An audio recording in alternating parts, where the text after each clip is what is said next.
Hi guys, Abby here. As you can see from the title, I asked my boyfriend to read Fourth Wing with me. So here's how it went. Look, I have a very important question to ask you. So you know how I got those audiobooks? Yes. Do you want to review them with me? Go on then, right. I've been like hyping this up to the people. Right, okay, I'll do it.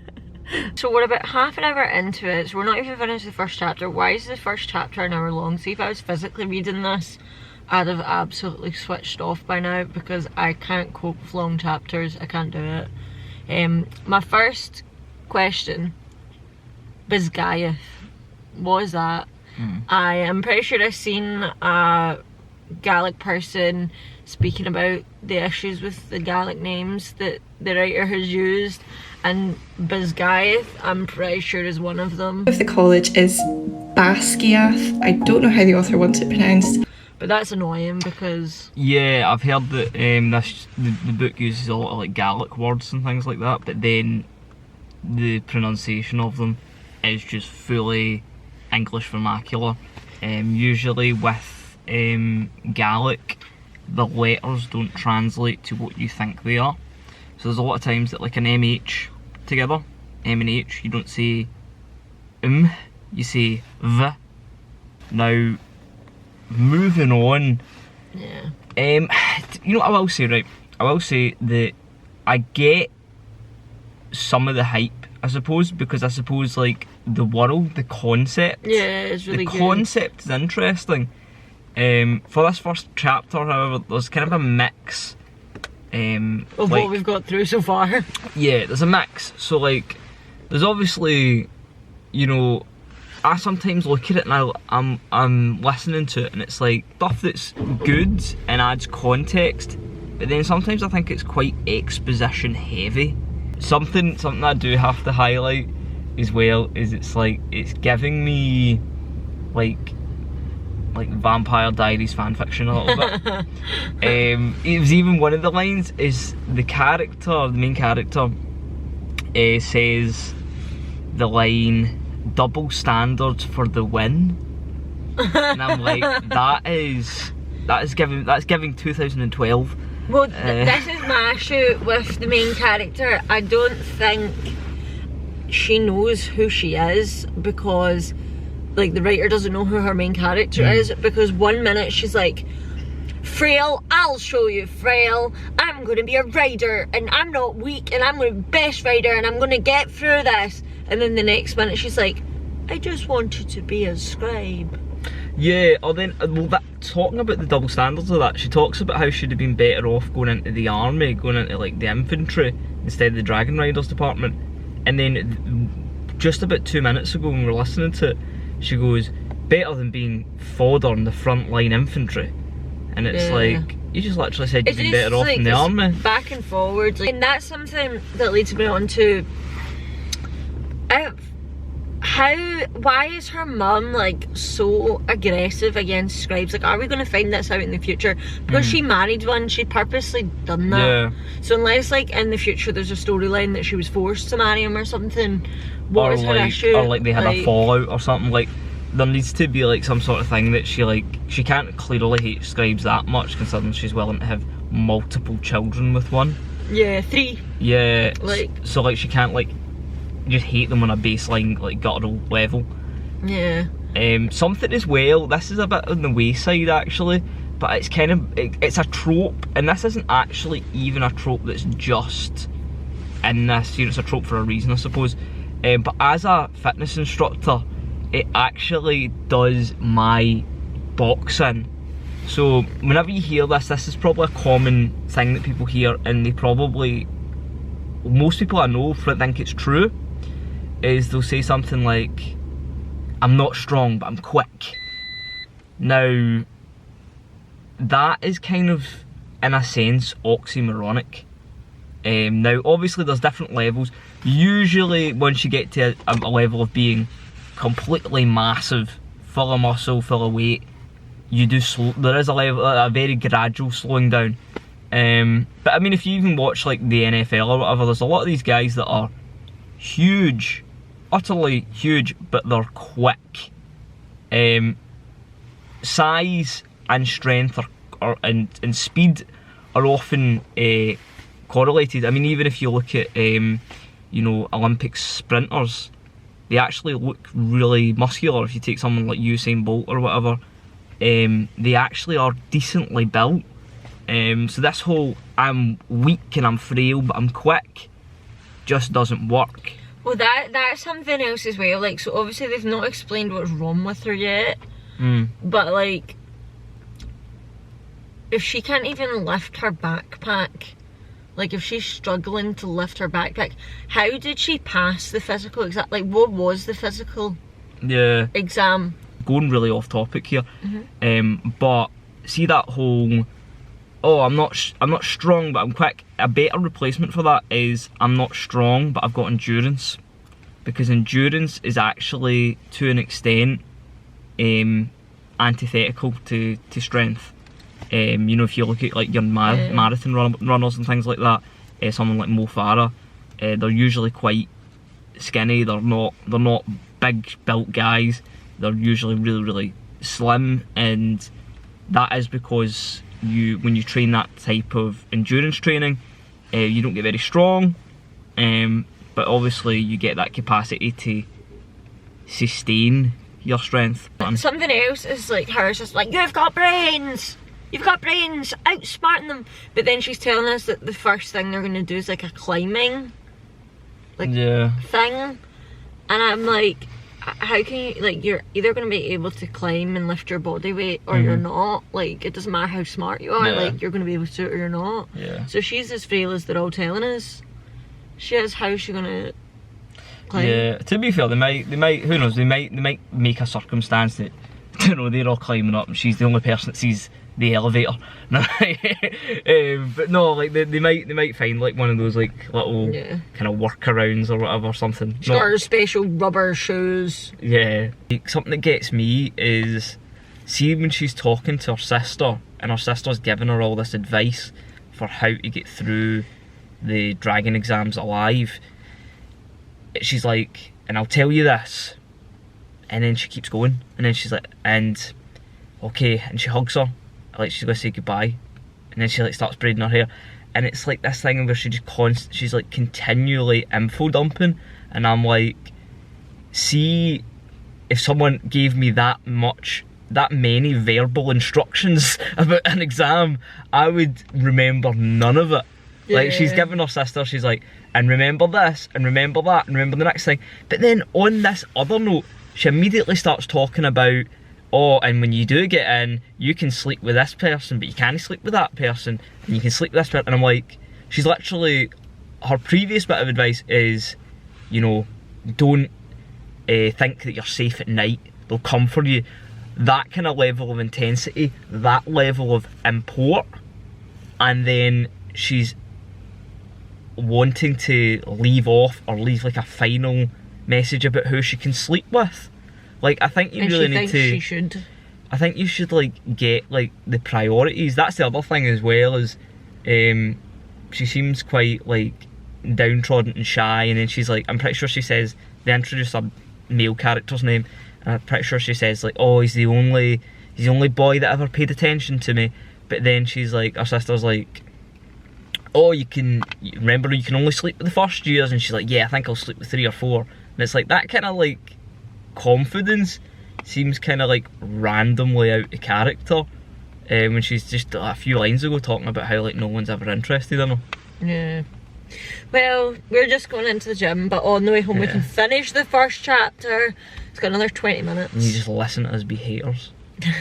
we're not haters yet. No, we're not. To be, I really do say though, I think I see the bones of it. I really think it's conceptually strong. It just has a lot of like shortcomings. We're on, just finished chapter 3. Just to catch you up, because I think we just went in the first one. I don't know how much we talked about the plot when we talked about the first chapter. We're in this world. There's dragons. There's dragon riders. We've got our main character Violet. She's meant to be a scribe really, she's been raised to be a scribe, but she finds herself in the circumstances that she's jetson forward and she has to enter the war college of becoming a dragon rider. It's out with her hand, she doesn't really want to do it, but she's kind of forced to. By her mum. By her mum. Her mum's a high ranking dragon rider and she wants the same for her. So we meet a plethora of characters, her sister, you know, she meets some of her friends in the process. Yeah, we find out that her brother's dead. They were also riders, her brother and sister. Yep. And basically, we meet a few characters. There's someone that's going to be basically kind of a bully that's in her year. He tries to shove her off a parapet, a really high up bridge upon entry to the college, and yeah, she meets Giga Chad McKnight, i.e. I don't know what's it, Zane something. He's basically Zayden, yeah. He is literally, they should have just called him Giga Chad. He's son of a rebel. He's extremely handsome. 4 inches past the 6. 4 inches past 6 foot. But yeah, and we meet like every character, and they're super handsome. But what I'm confused with is she fancies Dane too. Yeah, she seems to. All these men are really attractive. Anyone that breathes, she's like, oh, they've got a pulse. Yeah. Sounds good. But yeah, so she's got to the college. She's kind of overcame the first hurdle, and she's getting into kind of her main education. She's a little bit worried because her mum's a high-ranking official, and for some reason that's something that slightly kind of bothered me in the story. I thought it was a bit dumb. Basically there was a rebellion a few years ago, and all the children of the rebels, like as punishment, had to go into the Dragon Riders program, which I get the whole thing is they're like, oh, it's dangerous, it's a really tough time to be a Dragon Rider. You know, they give that it's very like Spartan, but like the idea of like giving basically criminal kids. Well, let's just say let's just say like a terrorist movement, giving like a terrorist movement's like kids access to like nuclear weapons is not maybe the smartest idea when it comes to diplomatics.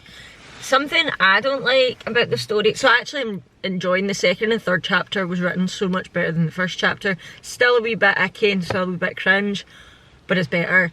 But something I don't like is that they're allowed to just kill each other in the school. Yeah. Like, why? I really agree with you on that. So there's this thing, it's like, I get that they have it that it's like brutal, and all the trials that the students have to go through are really brutal, and a lot of them die going through the trials. And I'm like, that's fine, I think, because it's like a vetting process. Yeah. But I think it's like they're just allowed to openly kill each other. Like obviously that guy that was trying to kill her on the bridge, he was allowed to do so. And he just killed some other guy. And then he also just kicked a guy off. There was like no reason for that either. Behind him, there was just some guy walked behind him, and then he just chucked him off. And it was like, once again, I get the whole idea of like making this dragon school brutal. Anyone can die. The dragons can kill you. The trials can kill you. That makes sense to me, because I'm like, fair enough. That is the vetting process that they have to get to be the best. But enlisting a bunch of people that are just basically psychopaths that will just kill each other at a drop of a hat is probably not the best thing, especially when you're putting them in charge of such important weapons, I suppose, as the dragons. And it as well, that guy that got chucked off the wall, would he have been a bad dragon rider just because he get chucked off? Like, yeah, like he might have made it to the other side had, you know, I would honestly challenge, you could be the best, I feel like you could be the best dragon rider, best gymnast in the world walking across a balance beam, but if someone rugby tackles you off, like, what are you supposed to do? Yeah. So yeah, that kind of bothered me.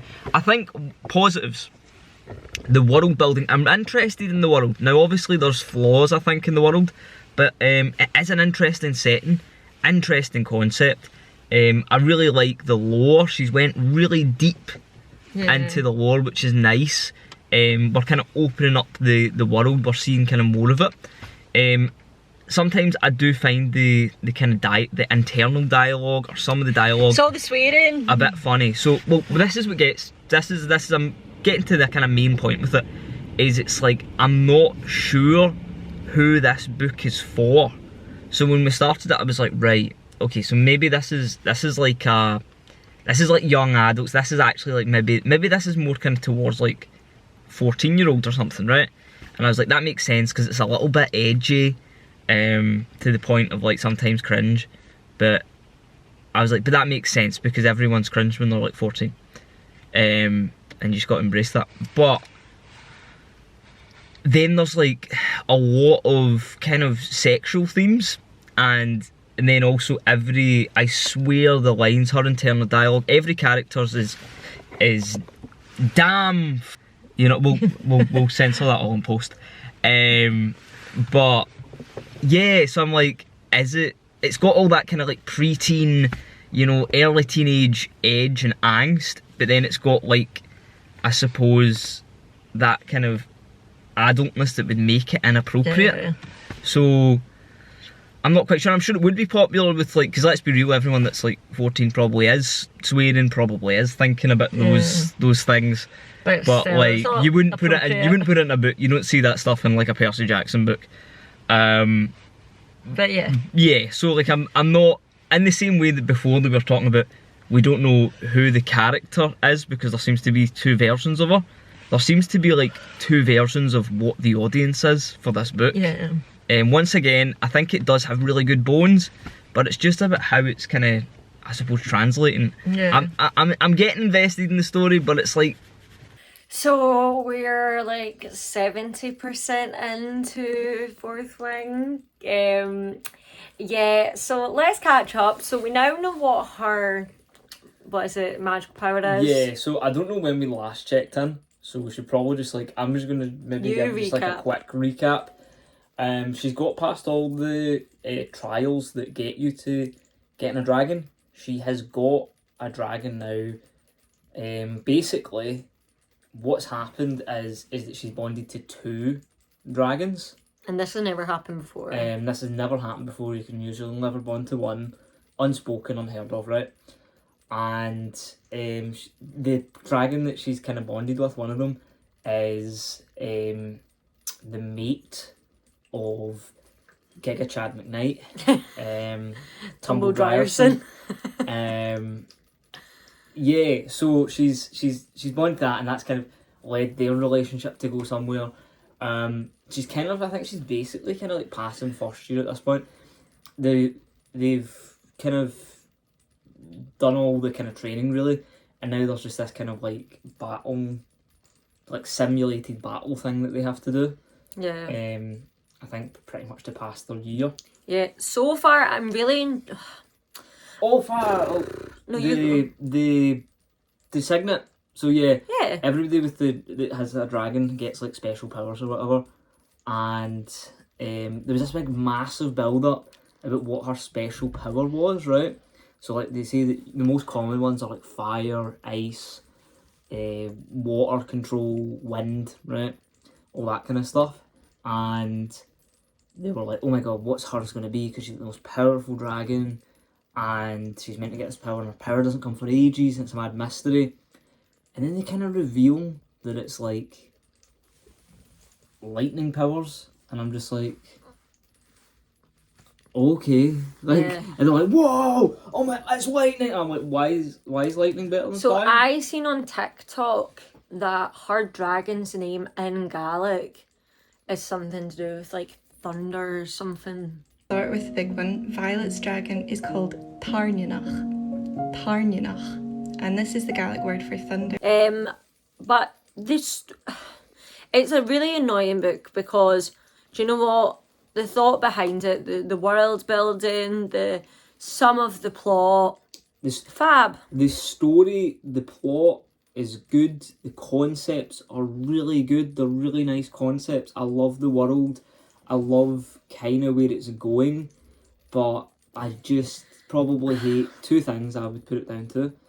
Is the narrative voice. She's very much got like the narrative voice of like a pick-me girl, like she's annoying. I don't like her. She's like, I don't know, I feel like everybody has this, it feels like written by that girl in your school that said that her eye colour changed with her mood. Like, it's that kind of vibe, and it's like, sometimes it's just written and it's just very edgy, and I'm like, oh, okay. But like the broad strokes of the story are nice. I don't like the dirty talk. It's quite cringe. I don't like the naughty bits. Yeah. I don't know, it's just quite cringe. I just think it's kind of, yeah, out of the blue maybe. I'm not out of the blue, but just like very it makes graphic, me sick. And the way it's described isn't nice. And also we're like 70% in. And they just kind of flipped it up on us. I'll be honest, it's been like pretty, I feel like it's been pretty safe. Like, it's been a little bit racy. Yeah. And then, so we're 70% through the book, and it just turned really graphic all of a sudden. Like, and it's kind of the racier sections of the book. Like, it's one of those issues where sometimes when I read a book, I'm like, they got together far too fast. But I feel like reading this book, it's taken far too long to get to things. Like, I feel like they really dragged out getting to this point of their relationship. It really dragged out finding out what her signet was. Like, you know what I was just about to say there, yeah, it's not just even in the relationships aspect, it's like in the story. I feel like we could have condensed it in the first half of the book, that she was doing all her training. I also think it's too long though, because see, if you think about it, they went into description of every single layer of how she got up to this point. So we did every single class she's done, we've been to every single assignment she's had to do in full detail. I feel like a lot of it could have been skipped. Yeah, I feel like we are now qualified driving riders. We are. Because no, genuinely, because it's just like you it's very much like Abby said, you're sitting in on every class, on every conversation, on every, and I think it could have been expedited. I think she could have done her training in the first half of the book, and the plot could have happened in the second half of the book. Or maybe not even that, like, I feel like the training at this point is the plot. Yeah. And I'm like, and then what? Because when it comes to it, there's a second book, so Iron Flames next. Comment down below if I should make Luke read Iron Flame when we're finished this. This one so much. So it's do you know what, it's just so like, it's two books. It's maybe even three books actually. And I'll say it's two books in the sense of there's the story, there's the fantasy plot. That's really nice, really good, great world building. The narrative voice is really bad. I don't like the narrative voice. I don't like the actual writing, the dialogue and stuff like that. The word choice, I think that's kind of strange. And then I think as well, it's a book, and I've said this before, it's a book that doesn't know what it wants to be. It seems like it's very much like young adult, and then it's going very graphic with like sexual depictions towards like the last like 30% of the book. And I'm like, well, that's... It feels like it's written for a younger audience. Do you know, this was something I was saying to Abby, is that I feel like it is written for a younger audience, and I feel like it might be one of those ones that, like, obviously, like, kids at that age, like, it's kind of weird, but they are having those kind of thoughts and things like that. And I feel like she's basically, like, made a young adult book, and they said, no, it's not young adult, because I've put, like, sex and stuff in it. And I feel like it really just is, like, a young adult book. Yeah. And I feel like she's maybe just doing that to be able to do that and get under the surface, if you know what I mean, to, like, not get spotted for doing that. But it does, it feels really immature in that way. And not, I read young adult, I don't care, like, but I like it to either be, like, YA fiction, or it to be, like, adult fiction. And it's this strange in between that doesn't know what it is. Literally. Okay. So we just finished chapter 30. If you know, you know. This was my reaction.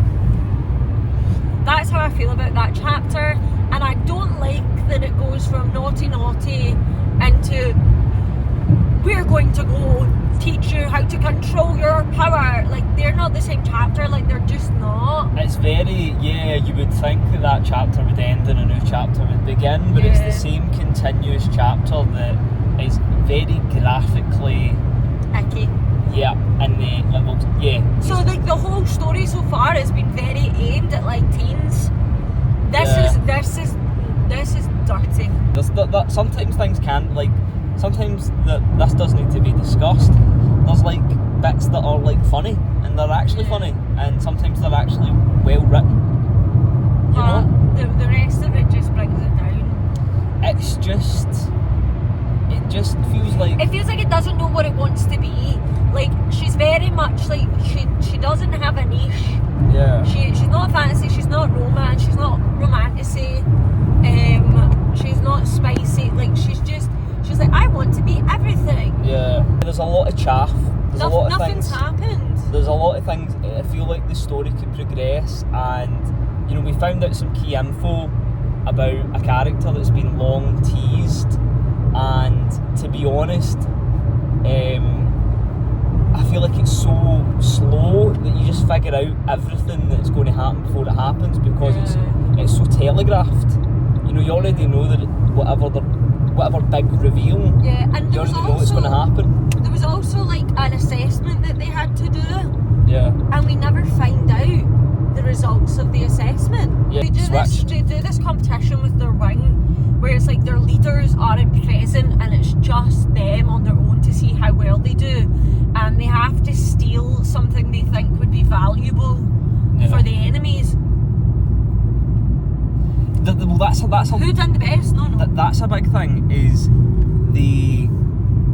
there's a lot of this, like, I feel like it just glosses over. Because there's a couple of these assessments So I'd be interested that in are that. meant to be really important, and they come up with some really clever ideas and they do really well in them, but we actually don't know the outcome of it. We never know the outcome of these assessments. It just is like, on to the next, on to the romance, on to the drama, like, and it just doesn't let you know. Whereas I really enjoyed that section, Yeah. and I want to know I suppose how they done. I suppose, like, I just think this book could be heavily edited. I feel like it's maybe a kind of confused first draft that maybe needs to be redrafted. Yeah. It's starting to get to a very exciting part of the plot. Everything's gone tits up, and that's when the good stuff starts to happen. Not like that. No, but like the action. Yep. Because they're being attacked. I mean, it pretty much sounded like the previous sequence, but yeah. Oh my goodness, you all know what I mean. But yeah, we're excited to see where it goes now, and if for these last chapters, because we've maybe got like 3 hours left, not even, like 2.5 hours left. Hopefully it's just action packed and fantasy and plot. plot, because the plot side of it is going really well. Yeah. So we finished the book. It's done. It's mad. I feel like it's been a long time doing it. Yeah. So the last 10%. Yeah, so we went into the last 10%, and I've got to say, after that call to action that you were talking about in the previous section, it got pretty good, I think. I really enjoyed it. I thought it was entertaining, the stakes. I think there had been all this build up, and then it was this build up maybe to this last 10% or so of the book. Yeah. I think it had been just cycling up to that. Definitely. Do you know what? Overall, personally, I'm going to give it a 3.5 stars, which is still a good rating. Like, it's not the worst book I've read this year. It's not the best book I've read this year. My positives were the actual plot. So I really like the fantasy side of it. I like the world building. Not that there was much world building, but I just mean, like, I like the world. I like some characters, and I like the action. What I didn't like was that really random last minute sex scene. Not for me, not my kind of thing. But like Luke said, that ending was absolutely magnificent. Very good. Yeah. Very fantasy. Very what we were after, to be honest. What about you? So with this book, I think it obviously did suffer for the problems I've talked about. in many ways this book was a 5-star for me, and in many ways it was a 1-star. And I think that 3.5 really does kind of cut it in the middle. I wouldn't say that it's maybe a true 3.5 for me. I don't know how to quantify it. I think that is the best way, because there was times that I was like, wow, this is brilliant, and then there was times I was like, this is trash. I don't know if it's the author's first book, but I think she maybe had her fingers in too many pies, and she was maybe trying to go down too many routes at once, and sometimes I think it just didn't translate well. But other than that, I really did like the fantasy plot, but in the sense it suffered because I think it took so long to get to the point that a lot of the times you actually knew it was going to happen. I predicted a lot of the stuff, so did you. Yeah. There was a lot of things that we knew what was happening or what was going to happen maybe about 10 chapters before it did. Yeah. And, you know, there's a level of foreshadowing, but then there's kind of just telegraphing to your readers what you're going to do. And I think that was a problem that comes back to, like, when I was talking about the narrative voice kind of being all over the place. I think maybe if this is an early work, it is something that's she'll probably improve on. I think it is just, if it is an early work of hers, I don't know, I've not researched the author, but it could just be a teething issue. I think there is a lot of good potential there, so I'm not going to completely trash on this book. I think 3.5 is a really fair. I think someone could like maybe DNF the book though, because it's so slow.